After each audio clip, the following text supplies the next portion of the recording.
Owelo nu jolo, aoyaka. Owelo nu joke, aoyaka. Owelo nu jolo, aoyaka. Owelo nu joke, aoyaka. La qualité des eaux souterraines dans la ville de Cotonou et de Lomé, c'est un peu le thème de notre chronique. Aujourd'hui, chronique et du reste, vous l'auriez compris, puisque nous avons l'habitude maintenant de l'écouter. Encore une fois, j'espère que vous êtes prêts pour la subir. Bonjour.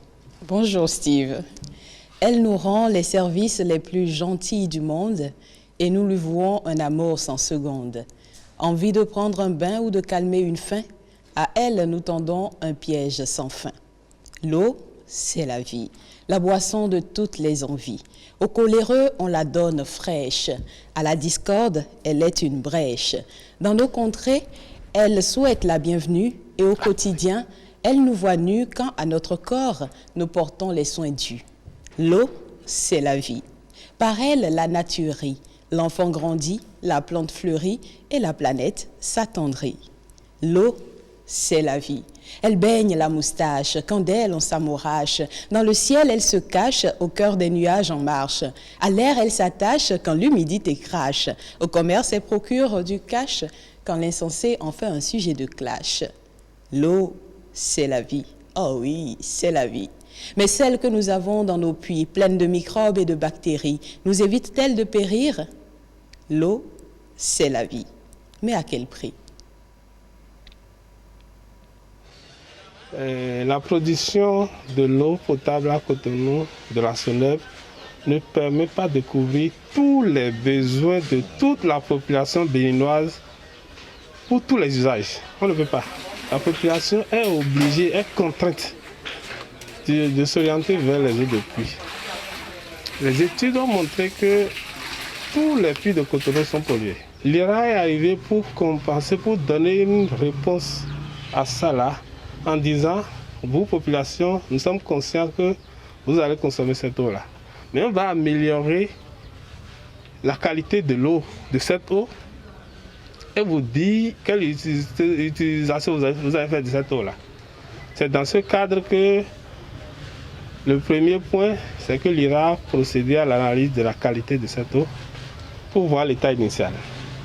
Après ça, on a constaté, ça a été confirmé que tout est pollué. Nous nous engageons à installer dans les puits de Cotonou ce qu'on appelle les pots diffuseurs d'hypochlorite de calcium, un dispositif de chloration continue. Quand on dit chloration continue, ça veut dire que tout ce qui est micro-organisme qui se retrouve dans cette eau-là est systématiquement éliminé. Sur le terrain, les puits ciblés dans les 13 arrondissements de Cotonou pour la pose du pot diffuseur ont été dans un premier temps curés en vue de retirer toutes les impuretés. Il faut curer le puits pour permettre au chlore d'être plus efficace. Parce que si toutes les saletés, tout ce qu'il y a comme micro-organisme dans le puits est là, et qu'on ne cure pas, qu'on n'enlève pas avant de poser le pot, le chlore n'est pas très efficace. La corde à laquelle le pot est suspendu, il faut accrocher à un crochet qui est posé sur la margelle du puits, ce qui a été fait. Et le pot doit descendre dans l'eau jusqu'à une hauteur de 20 cm. Et là où il y a les 20 cm, nous sommes déjà au niveau du sable. Parce qu'il y a le gravier, il y a le sable et il y a le chlore. L'hypochlorite, enfin il y a encore une couche de sable. Donc si le sable se mouille, ça mouille l'hypochlorite et ainsi l'hypochlorite par jet sort et désinfecte l'eau. Donc le pot accroché dans le puits, au crochet dans le puits, doit être suivi. À chaque fois que l'eau baisse, il faut rallonger la corde. À chaque fois que l'eau augmente, il faut diminuer la longueur de la corde. Donc il faudrait que les usagers y veillent. Une fois qu'on a fait cette pause, il faut attendre au moins 5 heures, 7 heures de temps avant d'utiliser l'eau. Mais le mieux, c'est d'attendre toute une journée et le lendemain, on commence l'utilisation de l'eau. Pour ce puits, le prochain usage, normalement, ça fait demain matin. Les gens sont venus faire le curage du puits et enlever les ordures qui étaient dans le puits. Donc, exactement, l'eau n'était pas bien propre avant. De façon générale, nous utilisons l'eau pour se laver, pour laver les assiettes exactement. Que vient de faire le projet GRAC vraiment serait vraiment bénéfique pour nous. Alors justement, le thème de votre chronique, c'est qualité des eaux souterraines dans les villes de Cotonou et de Lomé. Pourquoi vous associez ces deux villes? Est-ce qu'elles partagent les mêmes réalités sur ce plan-là?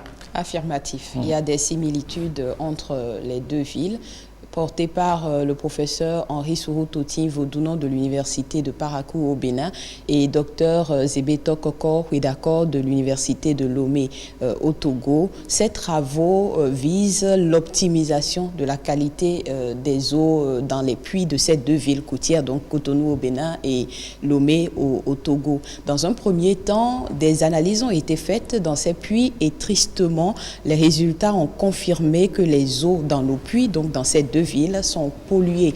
Il fallait donc définir de nouvelles stratégies pour assurer une qualité meilleure pour les eaux de pluie, vu que les populations s'en servent beaucoup. C'est dans ce sens que les pots diffuseurs ont été mis dans les puits afin d'assurer une chloration continue, c'est-à-dire que le chlore qui est dans ces pots diffuseurs-là, de façon continue, va désinfecter l'eau de pluie utilisée par les populations. Il faut éviter évidemment d'utiliser les eaux telles quelles, les eaux de pluie, sans prendre ces précautions-là, parce que cela cause beaucoup de maladies diarrhéiques et des maladies de la peau également. Les pots diffuseurs et les maladies de la peau. Au-delà des pots diffuseurs, est-ce qu'il y a, disons, d'autres méthodes que vous avez peut-être envie de recommander aux populations? Oui, il est impératif en cette période festive d'éviter les maladies liées à l'eau. Si vous n'avez pas de pot diffuseur dans vos puits, vous pouvez utiliser les comprimés Aquatabs. C'est une recommandation du ministère de la Santé et ces comprimés Aquatabs sont disponibles dans les pharmacies. Ce n'est pas coûteux, donc procurez-vous ces comprimés-là. Il faut mettre un comprimé dans 20 litres d'eau. Si l'eau est trouble, vous procédez d'abord à la décantation, ce que nos mamans font avec la pierre d'Alain à l'homme. Tout à fait. Sindaquin. Voilà, Sindaquin, voilà. Après la décantation, il faut filtrer l'eau et ensuite mettre le comprimé d'Aquatabs. Mais si l'eau n'est pas trouble, vous pouvez directement mettre votre comprimé d'Aquatabs dans 20 litres d'eau. Ensuite, vous recouvrez et vous laissez reposer 30 minutes avant toute utilisation. Mais je tiens à préciser que cette eau ainsi désinfectée peut être utilisée uniquement pendant 24 heures. Il ne faut pas l'utiliser après les 24 heures. On peut l'avaler, certainement. L'idéal quand même, c'est de consommer l'eau de la Soneb parce que ce processus permet d'assurer une bonne qualité sur le plan bactériologique, pas sur le plan chimique. Donc, sur le plan chimique, il y a encore beaucoup de choses à faire, mais pour éviter au moins que l'eau qu'on utilise pour laver la vaisselle ou le linge ou pour se laver soit une eau qui crée des maladies, il est bon de procéder déjà à cette désinfectation-là au niveau bactériologique. Ainsi donc, l'eau, c'est la vie. L'eau, c'est la vie. Vous avez promis que cette chronique ou ce thème, vous allez le faire en 2 phases. Qu'est-ce que nous pourrions dire le week-end prochain? Le week-end prochain, on ira en laboratoire, on va faire des analyses et voir vraiment quel est l'effet des pots diffuseurs. Vous savez, la science évolue par erreur rectifiée. Donc, si ces analyses révélaient éventuellement des points d'ombre, ça permettrait de soit améliorer la qualité des pots diffuseurs ou de penser à d'autres solutions. Donc, on va analyser ces eaux-là et tirer des conclusions scientifiques. Inès Kwasi, merci. Merci Steve et bon week-end. Merci, vous aussi.